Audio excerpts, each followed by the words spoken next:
नमस्कार दोस्तों। आज जो क्वेश्चन सॉल्व करेंगे वो मॉडरेट एंड हार्ड टाइप के हैं। इजी क्वेश्चन नहीं है, काफ़ी स्ट्रॉन्ग क्वेश्चन है।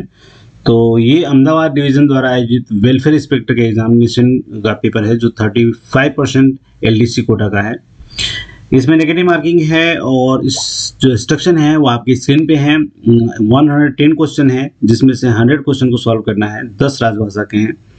राजभाषा के क्वेश्चन भी ट्विस्ट किए हुए हैं, तो आपको बहुत मज़ा आने वाला है। तो चलिए हम और आप मिलकर सॉल्व करते हैं और अपने नॉलेज को एनहांस करते हैं, अपने जितने भी ज्ञान है उसको उसमें एक्युमुलेट करते हैं, कुछ अच्छा चीज़ जोड़ते हैं। तो चलिए हम और आप मिलकर शुरू करते हैं। इस जो आपकी स्क्रीन पे है वो इंस्ट्रक्शन है जो इम्पोर्टेंट है, और इस प्रश्न के अंदर कोई भी किसी प्रकार का कोई संदेह हो तो जो इंग्लिश में जो रिटेन है, इंग्लिश वर्जन जो है वही आपको फॉलो करना है। ठीक है, तो चलिए शुरू करते हैं और क्वेश्चन नंबर 1 पे आते हैं। क्वेश्चन नंबर 1 है, वेयर इज द एनआरटीआई लोकेटेड? एनआरटीआई कहाँ स्थित है? एनआरटीआई है the national railway and transportation institute, जिसकी स्थापना 5 सितंबर 2018 को की गई थी और ये बड़ौदा में किया गया था। तो हमारा आंसर सी होगा जो सही है।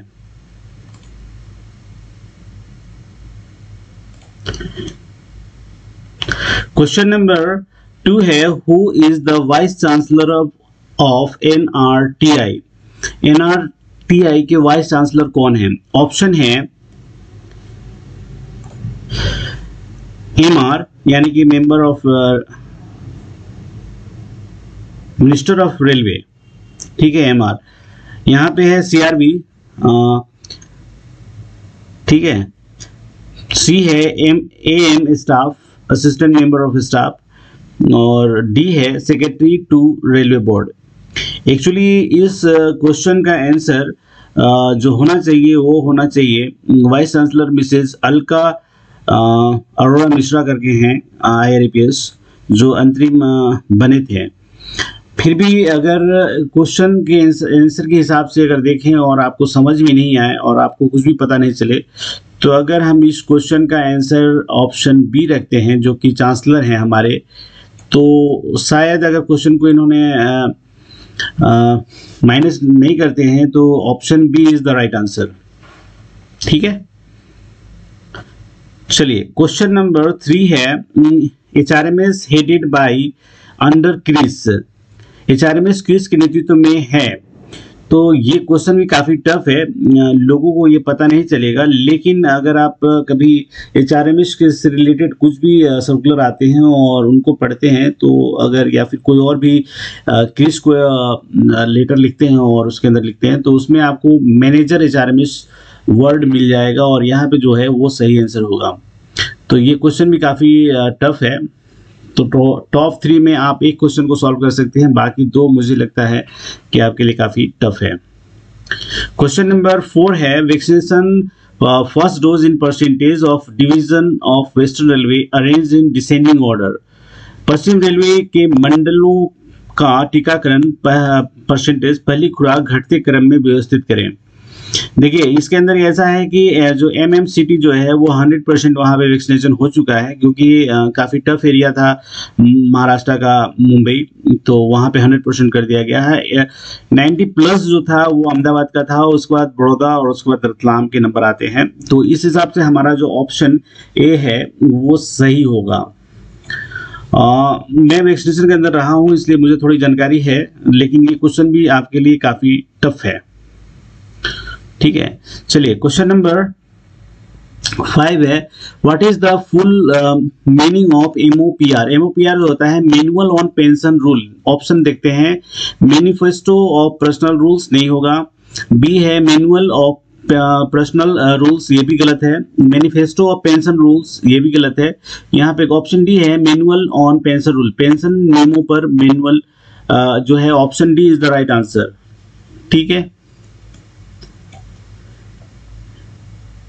मैं ये जो ऑप्शन जो आंसर जो मैं बता रहा हूँ ये मेरे हैं मॉडल आंसर, ये एडमिनिस्ट्रेशन के नहीं हैं, इसलिए आप इस पे ज़्यादा ये नहीं कर सकते हैं। तो उनके तरफ से जो आंसर दिए जाएंगे या आपने जो किए हैं उनके मिलान किए जाएंगे वही सही होंगे।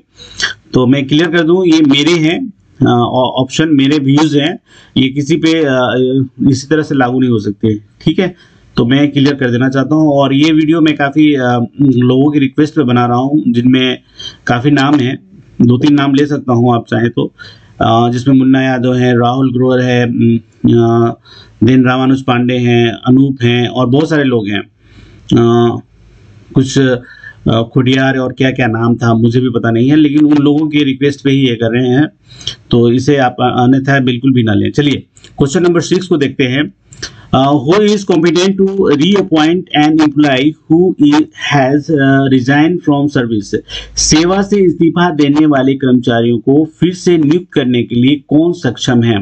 एक्चुअली इसका आंसर मैंने काफी बार बताया है और ये सुपरहिट क्वेश्चन है, तो ये ब्रांच ऑफिसर जो होते हैं वो करते हैं, इसलिए इसका सही आंसर ए होगा। ठीक है, यही सही आंसर होगा, बाकी चीज देखने की जरूरत नहीं है।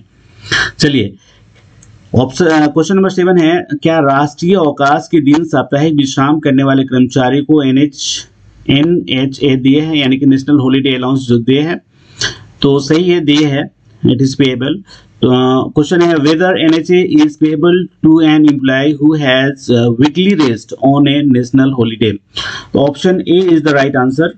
ठीक है, क्वेश्चन नंबर 8 है, how many sets of pass will be payable to widow if employee dies after 5 years of service? यदि कर्मचारी की मृत्यु 5 वर्ष की सेवा के बाद हो जाता है तो विधवा को पास के कितने सेट दिए जाएंगे? तो इसमें क्या है कि एक सेट दिए जाते हैं, एक साल बाद, 1 साल बाद ऐसा करके दिया जाता है मेरे ख्याल से। तो जो सही आंसर होगा वो ऑप्शन ए होगा, एक सेट प्रतिवर्ष दे होने चाहिए। ठीक है, एक सेट ही दिए जाते हैं, एक सेट एक साल छोड़ के दिए जाते हैं मेरे ख्याल से। तो यहाँ पे ऑप्शन 1 सेट पास पेएबल पर ईयर, दूसरा है 2 सेट पास 2 ईयर, 3 सेट पास 2 पर 2 years and half set pass 2 years, प्रति 2 वर्ष में आधा सेट। तो चलिए यहाँ पे ऑप्शन कंफ्यूजन है, फिर भी अगर मुझे एज ए कैंडिडेट मानना होता तो ऑप्शन ए को मैं चूज करता। ठीक है, ये सही होना चाहिए था। अगर इसके अंदर ही आंसर है तो 1 सेट पास पेएबल पर ईयर होगा फिर तो। ठीक है, चलिए क्वेश्चन नंबर 9 है, maximum number of breaks permitted in a split shift is? Split shift में अनुमत ब्रेक की अधिकतम सीमा कितनी है? तो इसमें क्या होता है कि 2 ब्रेक्स होते हैं और 3 स्पेल होता है। ठीक है,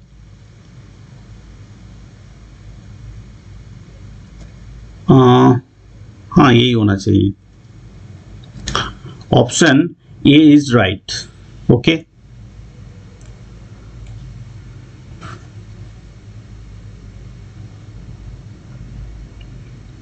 चलिए क्वेश्चन नंबर 10 को देखते हैं। If a worker died by accident due to consumption of alcohol will he be compensated? यदि किसी श्रमिक की मृत्यु शराब सेवन से दुर्घटना में हुई है तो क्या उसे मुआवजा दिया जाएगा? बिल्कुल दिया जाएगा, इसके अंदर प्रोविजन है। तो option A is the right answer. Question number 11 है, maximum time limit prescribe for preparatory and complementary work in case of railway servant classified as EI and call upon to work 24 additional hours in a week is 6 hours a week.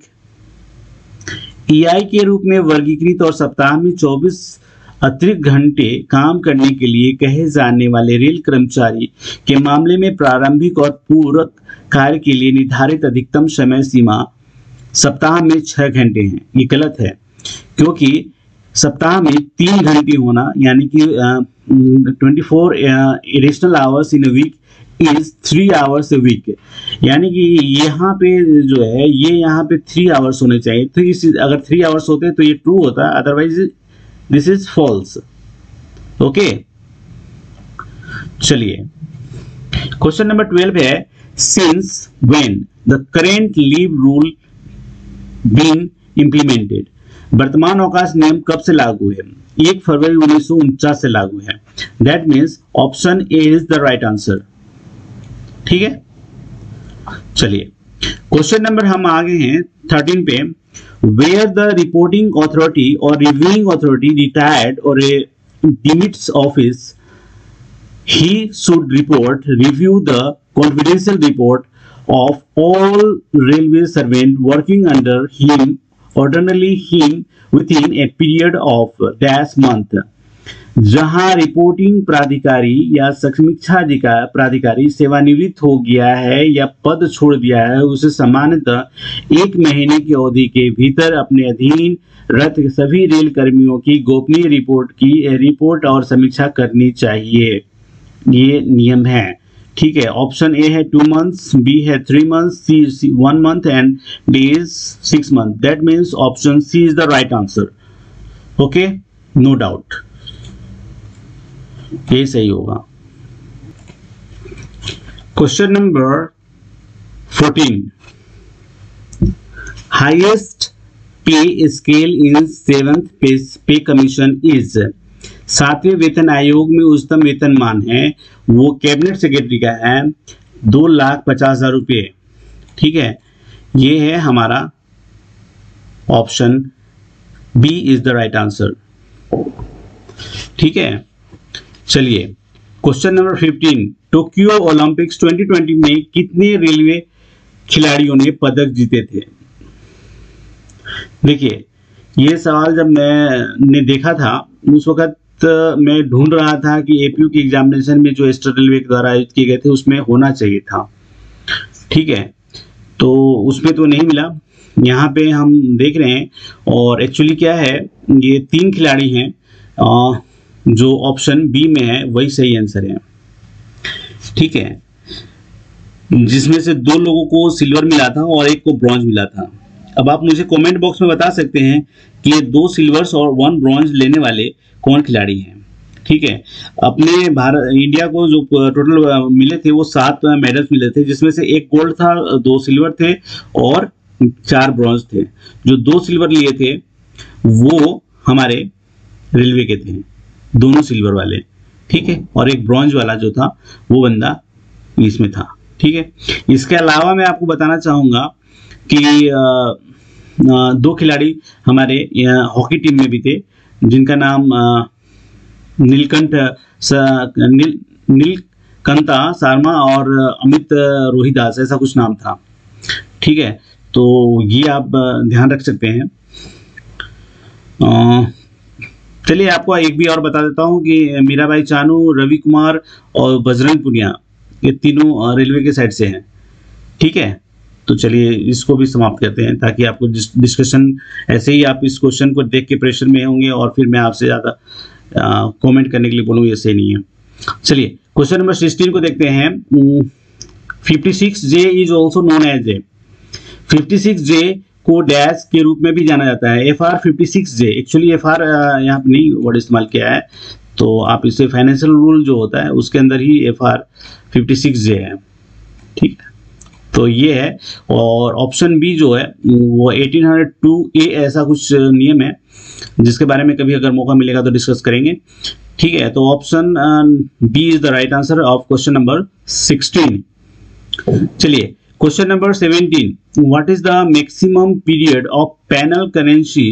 Panel currency is case of a direct recruitment. सीधी भर्ती के मामले में panel मुद्रा की अधिकतम अवधि क्या है? तो इसके अंदर जो आंसर होना चाहिए वो 1 ईयर होना चाहिए डायरेक्ट रिक्रूटमेंट में। ठीक है, यही सही है, और इसे जीएम के माध्यम से 1 साल और बढ़ाया जा सकता है। चलिए क्वेश्चन नंबर 18 है, according to which article of the constitution can be appointed authority remove anyone from his her post?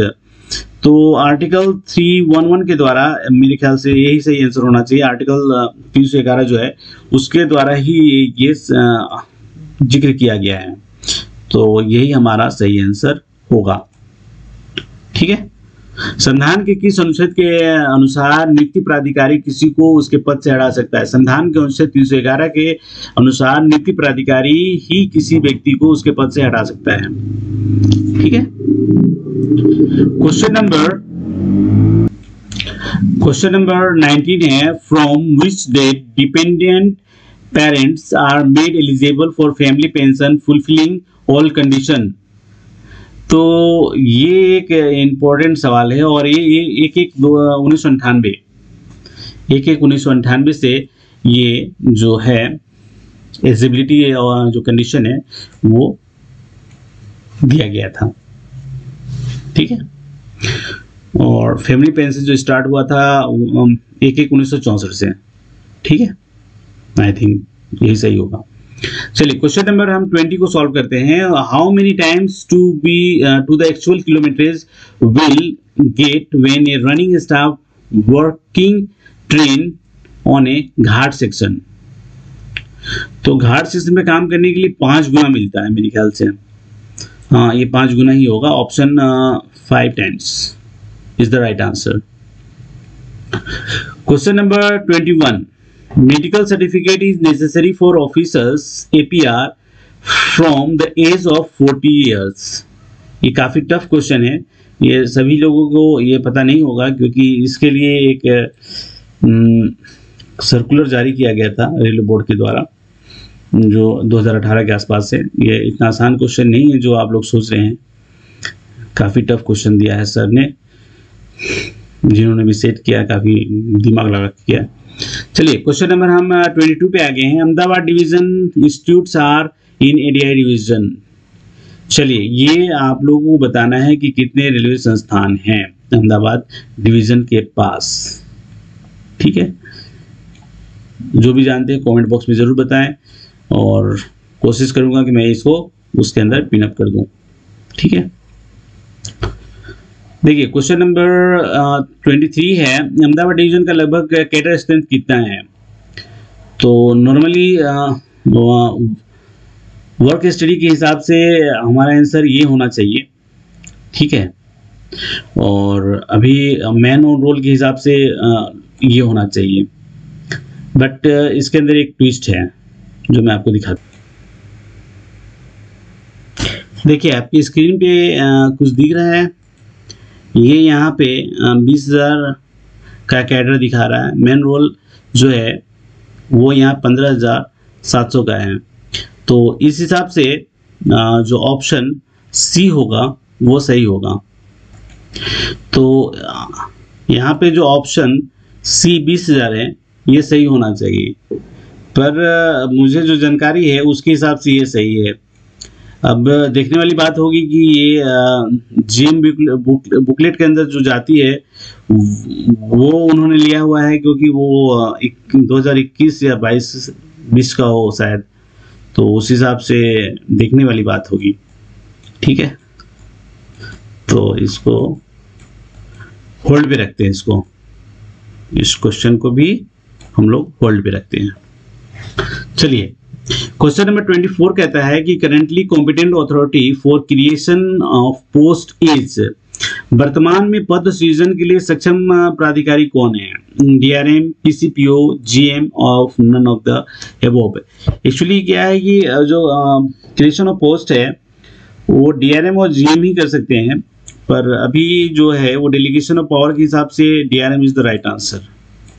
ये मेरे पॉइंट ऑफ व्यू है, हो सकता है इसमें कोई करेक्शन हो, पर मेरी जो जानकारी है, जो मेरी नॉलेज है उसके हिसाब से DRM is the right answer.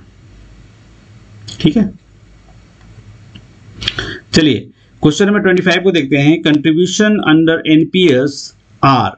NPS के तहत योगदान है, तो देखो 10% जो है वो एम्प्लॉय देता है और 14% जो है वो गवर्नमेंट देती है। तो ऑप्शन जो मुझे दिख रहा है वो C is the right answer. ये हमारा सही आंसर है। 10% from the employ side and 14% from the government side. ये सही है। चलिए क्वेश्चन नंबर 26 है full form of NSDL। NSDL का पूर्ण रूप है, NSDL जो है नेशनल सिक्योरिटी डिपॉजिटरी लिमिटेड है, ठीक है। तो हाँ यही होगा, ठीक है, option B is the right answer, ठीक है, national security depository limited. Okay, question number 27 भी ट्विस्ट है, ये इतना आसान सवाल नहीं है और एक एक करके इसको छांटने पड़ेंगे, क्योंकि राज्यसभा से जो मंत्री हैं वो टोटल 18 के करीब हैं, पर उनमें से कितने कैबिनेट मंत्री बने हुए हैं ये देखने वाली बात होगी।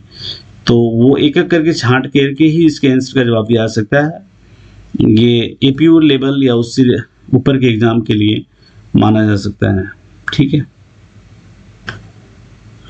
आप लोग भी APU से कम नहीं हो। चलिए क्वेश्चन नंबर 28 है Shri Ashwini Vaishnaw is the 45th railway minister of India. Ashwini Vaishnaw Bharat के 45वें रेल मंत्री हैं, ठीक है। तो हमारा option C is the right answer, क्योंकि कुछ लोग क्या नाम है, आसफ अली जी को नहीं ले सकते हैं, कुछ जॉन मथाई से स्टार्ट कर सकते हैं लोग कह सकते हैं, पर मेरा मानना है कि अगर सबको लेते हैं तो ये 45वें नंबर पे आएंगे, ठीक है। Election for railway institute is provision in, तो ये actually every 2 years is the right answer. Generally होता नहीं है पर यही है, रेलवे इंस्टीट्यूट जो होते हैं उसमें एवरी 2 years में हम कर सकते हैं, ठीक है। मैं ये कहता हूँ कि अगर विकिपीडिया को आप खोलते हैं तो ये मेरे ख्याल से 39th के करीब उनको नंबर दिया गया था, ठीक है। लेकिन एक ये है, और कि मैं आपको एक और दिखाता हूँ। यहाँ पे आप देखेंगे तो अश्विनी वैष्णव जी 7 जुलाई को इनकम्बेंट हुए थे, भारतीय जनता पार्टी से हैं, और ये जहाँ से आसफ अली जी जो ये हैं ये 45वें नंबर पे हैं, 45th नंबर पे हैं, ठीक है। तो ये मैंने किसी को ट्वीट किया था, उन्होंने काफ़ी जल्दी ही ओके एंड उन्होंने बताया, ठीक है। तो यहाँ पे अगर देखें तो टोटल 45th होते हैं, ठीक है। लेकिन विकिपीडिया में आप जब आएंगे तो फिर आपको ऐसा नहीं मिलेगा, वहाँ 39 पे हैं। चलिए क्वेश्चन नंबर हम 30 को करते हैं। MCNTM formula is for which department yardstick. MCNTM formula किस विभाग के यार्डस्टिक के लिए है? तो एक्चुअली क्या है कि ये जो लास्ट के है ना ट्रैक मेंटेनर के लिए है, that means C is the right answer, ये इंजीनियरिंग के लिए, ठीक है। एक्चुअली जो इसका फुल फॉर्म होगा, एम का हो गया मैन पावर, ठीक है, सी का हो गया cost, manpower and cost, ठीक है, नॉर्म्स फॉर ट्रैक मेंटेनर, ठीक है। आपको समझ में आया? M for manpower and cost, norms for track maintainer, right? मैं समझा पाया आपको? M for manpower and cost, norms for track maintainer. I think समझ गए होंगे आप, ठीक है। चलिए इसको ले लेते हैं वापस, गंदा लगेगा, ठीक है। तो चलिए क्वेश्चन नंबर 31 को देखते हैं। स्टेटमेंट है जिसके आधार पे आपको जवाब देना है। Retired employees are entitled for change one time option from FMA to OPD, ठीक है। FMA होता है फिक्स्ड मेडिकल अलाउंस, से लेके आउटडोर पेशेंट डिपार्टमेंट बोलते हैं इसको, OPD को, ठीक है। दूसरा है स्टेटमेंट है यानी कि सेवानिवृत्त कर्मचारी एक मुफ्त विकल्प में फ्रॉम FMA को OPD में बदलने के हकदार हैं। ठीक है, FMA जो है वो तब मिलता है जब वो 2.5 किलोमीटर से दूर रहते हैं और OPD की जो सेवा है उसका उपयोग नहीं करते हैं। दूसरा है retired employees are entitled for change one time option from OPD to FMA।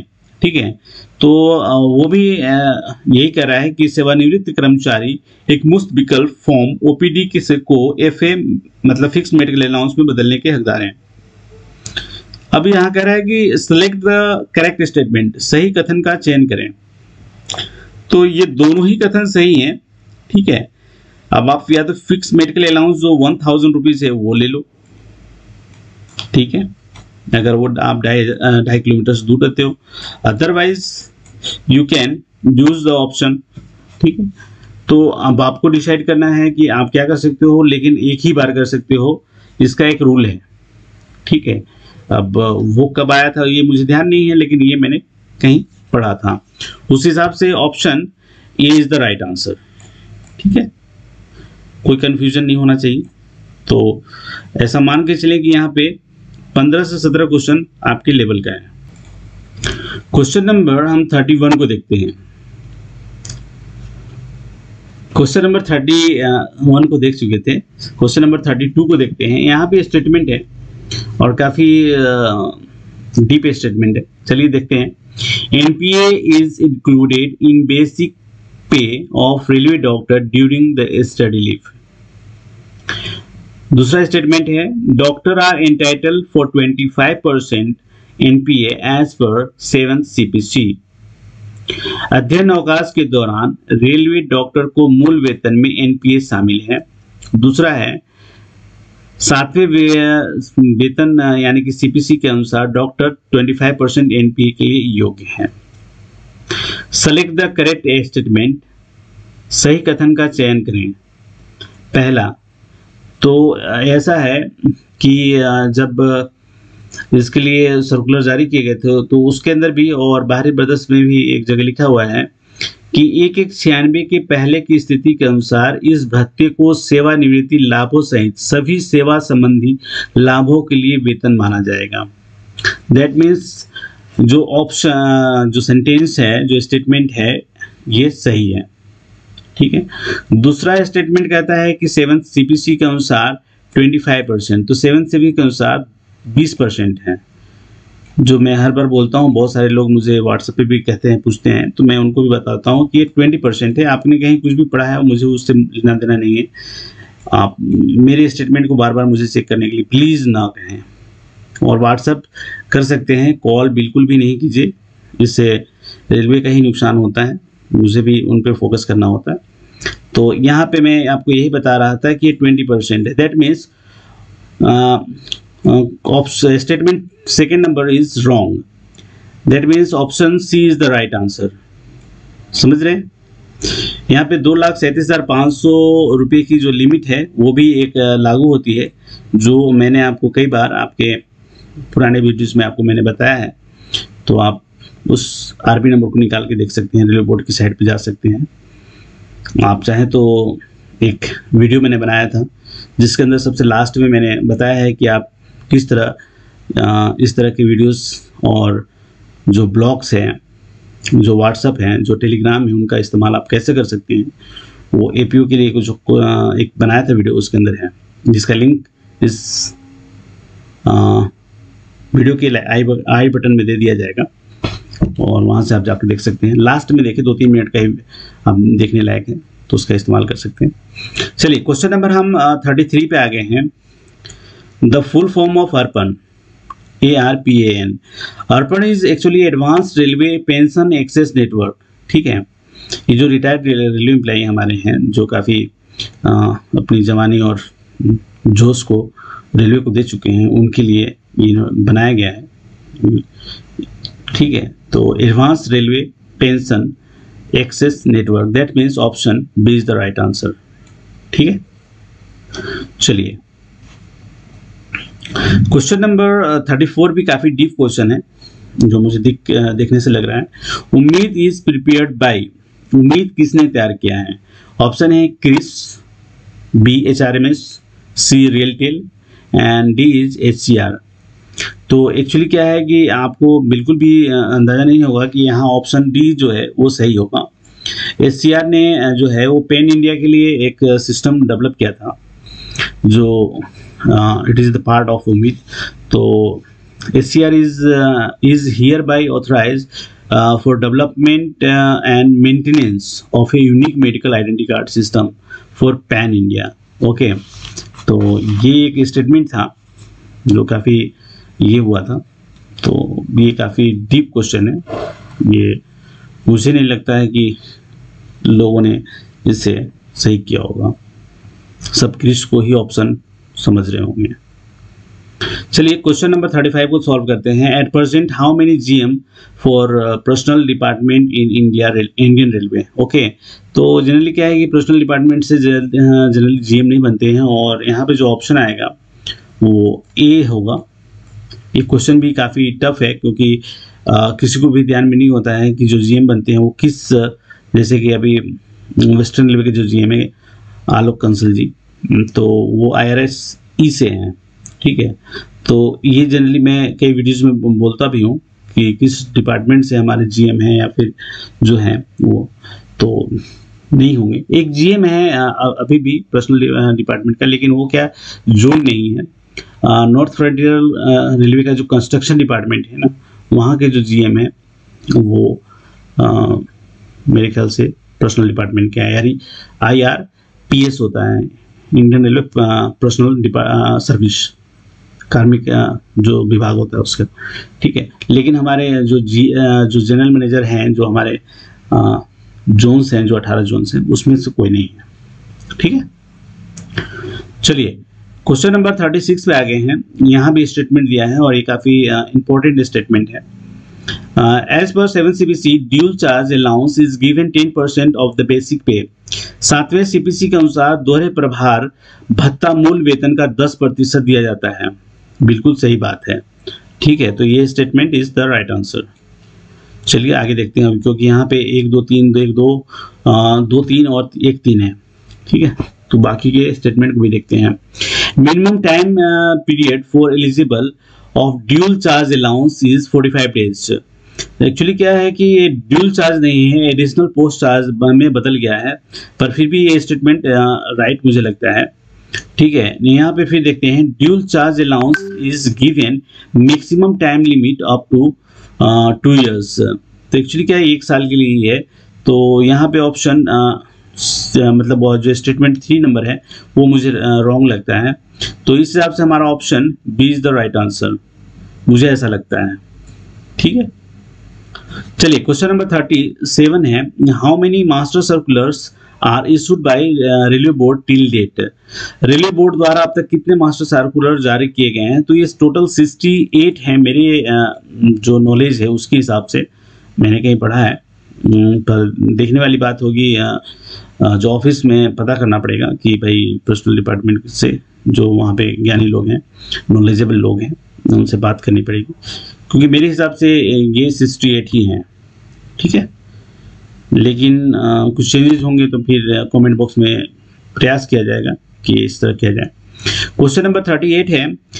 Dash percentage of amount of the stipend of apprentice act is reimbursed to Indian Railway from the state government। Act apprentice का वजीफा की dash % राज्य सरकार से भारतीय railway को वापस दी जाती है। तो एक्चुअली क्या है 25% दिया जाता है, ठीक है। यही सही आंसर है, हाँ यही सही है, ठीक है। क्वेश्चन नंबर 39 भी इंपॉर्टेंट है। Monthly deduction of DRM benevolent fund. DRM परोपकारी निधि के लिए मासिक कटौती है। तो ये एक इम्पोर्टेंट सवाल है, और जो ये है ग्रुप सी है जो है वो 50 रुपीज़ की डिडक्शन करवाती है, ठीक है। लेकिन जो अधिकारी हैं वो कितना कराते हैं ये मुझे भी नहीं पता है, तो इसे भी होल्ड पे डालते हैं। क्योंकि इस हिसाब से अगर 50 रुपीज़ के हिसाब से देखें तो ये 2 कट जाते हैं जो मेरी नॉलेज है, तो बच जाएगा ये दोनों। ठीक है, 50 रुपये और 100 रुपये और 50 रुपये और 75 रुपये। तो आपको पता है तो आप बताइए कमेंट बॉक्स में, मुझे तो नहीं पता है। चलिए क्वेश्चन नंबर 40 है, there are dash railway school in Ahmedabad division. तो अहमदाबाद डिवीजन के सारे स्कूल बंद हो चुके हैं, that means option D is the right answer. ठीक है, question number 41, for full form of the MDDTI। MDDTI होता है मल्टी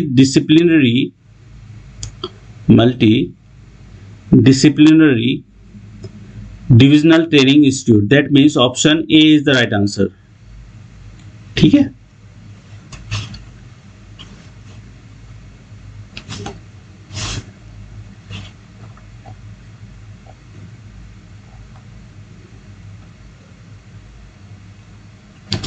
चलिए क्वेश्चन नंबर हम 42 पे आ गए हैं। 51 को सॉल्व करेंगे, ज़्यादा नहीं करेंगे इस वीडियो के अंदर, काफ़ी 36 मिनट का वीडियो हो चुके हैं। Station code of Samakhali junction railway station is, Samakhali railway station का कोड क्या है? तो ये है SIOB जो है ना, ये है। ये भी क्वेश्चन काफ़ी टफ है क्योंकि जो कभी डील किया हो, जैसे कोई इंडियन का काम करता हो, तो समाखाली स्टेशन से जब भी इंडियन या जनरेट होते होंगे तो उनको तो ध्यान में आएगा, पर नॉर्मल इंसान को अपने डिवीज़न के सारे कोड को याद रखने पड़ेंगे। ठीक है, चलिए क्वेश्चन नंबर 43 को देखते हैं। Dash is the first modern railway capital station. पहले मॉडर्न रेलवे कैपिटल स्टेशन कौन सा है? Option A New Delhi, B Kolkata, C Gandhinagar, D Bengaluru.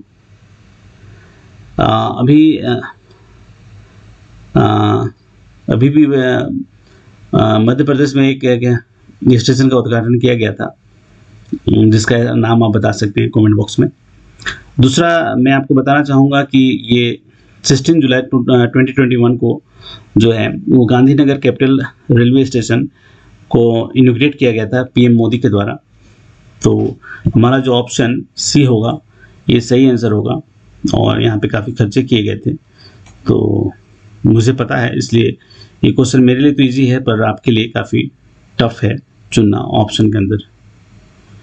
So thanks कि इस तरह के क्वेश्चन शामिल किए गए हैं, और इसी तरह की वीडियो देखते रहिए, और मुझसे क्वेश्चन पेपर शेयर कर सकते हैं आप अपने नाम के साथ, क्योंकि कुछ समय के बाद आपको ऑनलाइन एग्जामिनेशन जब देना पड़ेगा तो आपको इस तरह के क्वेश्चन के लिए प्रैक्टिस करने के लिए YouTube चैनल और वहाँ पे आपके लिए मटेरियल होना चाहिए, टेलीग्राम, व्हाट्सएप पे। चलिए क्वेश्चन नंबर 44 पे आ गए हैं, और ये कहता है क्या, सुनते हैं, आगे देखते हैं। चलिए, entitlement of reimbursement of briefcase allowance is once in a 3 year। ठीक है, ये स्टेटमेंट है जो सर्कुलर है वो 2018-19 का, उसके अंदर इस तरह का है, अगर आप कभी पढ़ेंगे तो। ब्रीफकेस प्रतिपूर्ति भत्ता डैश एक बार दिया जाता है, तो 3 साल में एक बार दिया जाता है, यही सही इसका आंसर है। ठीक है, क्वेश्चन नंबर 45 है, is dash is the PCPO of WR। Paschim railway के PCPO हैं, कौन है? तो सुरेंद्र कुमार सर जी हैं, तो यहाँ पे option B is the right answer. Minister of state in railway of railways, minister of state in the ministry of railway Shri Danve Rao Saheb Dada Rao किस चुनाव is belonging to the dash constituency sorry, मतलब किस चुनाव क्षेत्र से ये है? रेल राज्य मंत्री श्री दानवे राव साहेब दादा राव किस चुनाव क्षेत्र से संबंधित है? तो ये जालना से है। देखिए क्वेश्चन काफी टफ है, तो मेरी भी जबान लड़खड़ा जा रही है, इसके लिए सॉरी। ये क्वेश्चन मतलब स्टैंडर्ड क्वेश्चन है, स्टैंडर्ड से भी हाई क्वेश्चन है, तो इतना आसान नहीं है। मैं ये सोच के सॉल्व करते हुए भी ये हो रहा हूँ, तो आप लोगों ने कैसे से 2 घंटे झेला होगा पता नहीं। चलिए क्वेश्चन नंबर हम 47 पे आ गए हैं। Arrange in ascending order with the parameter of revenue earning divisions।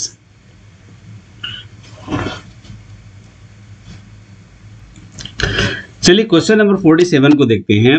Arrange in ascending order with the parameter of revenue earning divisions. ठीक है, मंडलों को उनकी आवक के हिसाब से बढ़ते क्रम में सजाएं। ठीक है, बढ़ते क्रम में, आवक के हिसाब से बढ़ते क्रम में। अब ऑप्शन है अहमदाबाद, मुंबई यानी कि MM सिटी, BRC। ठीक है, अब जो है बी नंबर पे है BRC, MM सिटी, ADI। सी है MM सिटी, ADI, BRC। दूसरा है MM सिटी, BRC और ADI। तो अभी तक जो रेवेन्यूज थे वो MM सिटी के पास ज़्यादा हुआ करते थे, पर वर्तमान के हिसाब से देखें तो अहमदाबाद के पास ज़्यादा है। तो जो ऑप्शन निकल के आते हैं वो ये क्रॉस हो जाएंगे। ठीक है, क्योंकि अहमदाबाद लास्ट में, यहाँ दोनों में है। अब मैंने आपको समझाया है कि अगर प्रोबेबिलिटी के हिसाब से देखें तो MM सिटी दोनों में ज़्यादा है। ठीक है, तो आप अगर उसके हिसाब से जाएंगे तो ये ऑप्शन हो जाएगा, और अगर ऐसे देखें तो ये ऑप्शन जो है वो सही होगा। 5 साल से ये नंबर 1 पे चल रहा था MM सिटी, उसको पछाड़ते हुए अहमदाबाद ने काफ़ी लोडिंग्स लिए हैं और ये तगमा हासिल किया है, क्योंकि पैसेंजर ट्रेन नहीं चले थे। तो बड़ौदा है, उसके बाद MM सिटी के रेवेन्यू है, और उसके बाद अहमदाबाद के। तो ऑप्शन बी हमारा जो है वो सही होगा। ठीक है, अगर बढ़ते क्रम में देखेंगे तो फिर मतलब घटते क्रम में तो अहमदाबाद, मुंबई, उसके बाद बड़ौदा। ठीक है, चलिए क्वेश्चन नंबर 48 को देखते हैं। Which is the busiest railway station in western railway in junction category. ठीक है, तो जंक्शन कैटेगरी में जो है वो बड़ौदा जो है वो नंबर 1 पे है। ठीक है, बिजिएस्ट स्टेशन के हिसाब से। और नॉन जंक्शन कैटेगरी में देखेंगे तो जो सूरत है वो बिजी स्टेशन है। ठीक है, ये दोनों क्वेश्चन जो हैं ये नए टाइप के क्वेश्चन है, और ये ऑपरेटिंग डिपार्टमेंट के लिए जो एओम वगैरह के एग्जामिनेशन होते हैं उनके लिए मैं एडवाइस करता हूँ कि वो इस तरह के क्वेश्चन देखा करें। तो जो यहाँ पे हैं, और ये क्वेश्चन इजी क्वेश्चन नहीं है, बिल्कुल भी इजी क्वेश्चन नहीं है अगर आपने नहीं पढ़ा हुआ है तो। ठीक है, चलिए क्वेश्चन नंबर 50 और 51 को ही सॉल्व करेंगे। ये काफ़ी ट्विस्ट वाले क्वेश्चन है और इतने इजी नहीं सवाल हैं जितने लोग समझ रहे हैं। ये 51 नंबर में अगर किसी के इसमें से 30 नंबर आ जाते हैं तो he will definitely cross the final line. ठीक है, जो बाउंड्री है उसको क्रॉस कर जाएंगे। चलिए क्वेश्चन नंबर 50 को सॉल्व करते हैं। Bombay, Baroda and central India railway was reporting mark as A. अब देखो यहाँ पे जो समझ में आता है आपको, बॉम्बे, बड़ौदा और सेंट्रल रेलवे इंडिया के किस नाम से जाना जाता था, लेकिन यहाँ वर्ड जो इस्तेमाल किया गया है रिपोर्टिंग मार्क।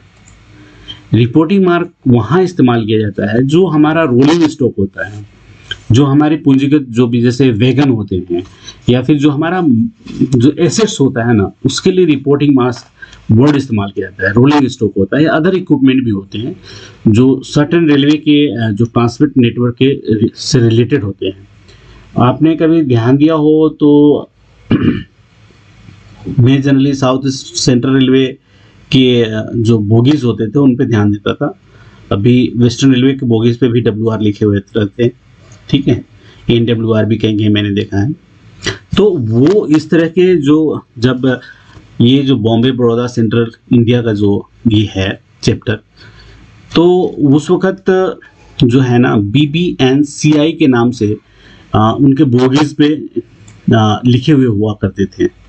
तो ये उसका सवाल है। तो आप समझ ही को होंगे कि इस क्वेश्चन का स्टैंडर्ड कितना हाई है और नॉलेज की जो डीपनेस है वो कितनी ज़रूरी है। ठीक है, अब इसी से ये क्वेश्चन नंबर 51 और 50 जो है वो एक दूसरे से लिंक्ड है या रिलेटेड है। ठीक है, अब ये यहाँ क्वेश्चन नंबर 51 आता है कि बोमबार्की BOMBARCI इज व्हाट इज बोमबार्की क्या है? ऑप्शन ए है GM ऑफिशियल बेंगलोर, GM का जो ऑफिशियल बेंगलोर है वो है। B GM office Churchgate, जो वेस्टर्न रेलवे का जो चर्च गेट ऑफिस है वो है। C है name of the steam engine placed at Churchgate headquarter office. ठीक है, वहाँ पे एक इंजन लगाया गया है, ये उसका नाम है, या इनमें से कोई नहीं, नन ऑफ द अबव। तो एक्चुअली क्या है ये कुंबाला हिल मुंबई में स्थित एक बोमबार्की जो है ये बंगला है। ठीक है, जहाँ GM रहते हैं। ये जो GM जो रहते थे ये एजेंट के तौर पे काम करते थे BBNCI के लिए। ठीक है, क्योंकि उस वक्त GM नहीं हुआ करते थे, क्योंकि ये 55 से पहले जो है वो एजेंट के तौर पे वहाँ काम करते थे। जो 1870 के आसपास से जब बॉम्बे बड़ौदा और सेंट्रल इंडिया जब बना था तब से ये चला आ रहा है। तो इतना आसान नहीं है, इसलिए मैंने कहा कि ये 1925 में बना था।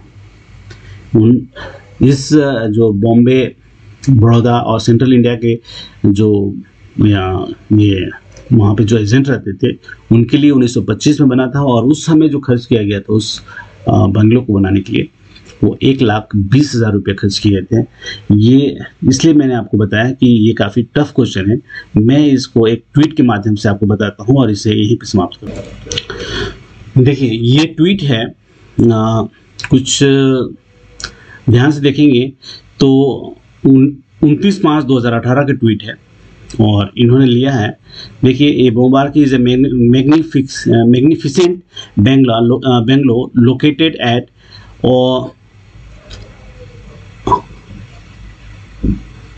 Altamount Road, Mumbai, which was built in 1925 as the official residence of agent of erstwhile।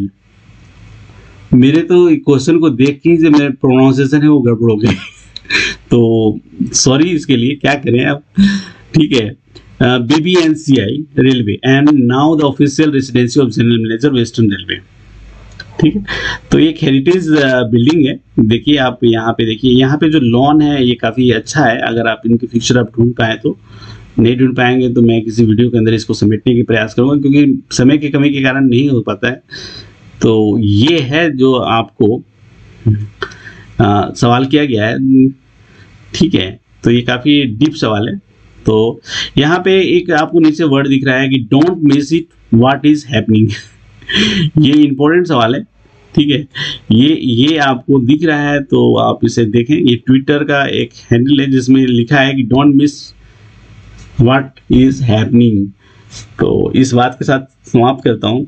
और ये काफ़ी टफ क्वेश्चन होने के साथ ही मेरे पसीने छुड़ाने वाला है। तो फिर आप जैसे एग्जामिनी उन्होंने 2 घंटे के अंदर इसको सॉल्व करने का प्रयास किया है, तो देखेंगे नेक्स्ट 52 से जो क्वेश्चन होंगे उसको सॉल्व करने का प्रयास किया जाएगा। ये काफ़ी टफ क्वेश्चन है, इसके अंदर हमने कुछ होल्ड किया है क्वेश्चन को। तो उस क्वेश्चन को भी अगर कोई कमेंट करता है विथ डॉक्यूमेंट तो इसे ज़रूर हम शामिल करेंगे नेक्स्ट वीडियो में या फिर उसके नेक्स्ट। ठीक है, तो जो यहाँ पे जो है वो काफ़ी इम्पोर्टेंट सवाल है। जैसे ये भी है, तो ये मेरे ख्याल से 20,000 मान के चलें। अगर किसी ने मारा है 20,000 तो ये सही हो जाएगा। मेरे नॉलेज के हिसाब से 18,000 है। ठीक है, तो ये देखने जैसा है। चलिए नेक्स्ट वीडियो में मिलते हैं। Thank you so much for watching, और इसी तरह देखते रहिए, ज्ञान बढ़ाते रहिए, आसपास खुशहाली लाते रहिए, लोगों की सहायता करते रहिए जी। Thank you so much.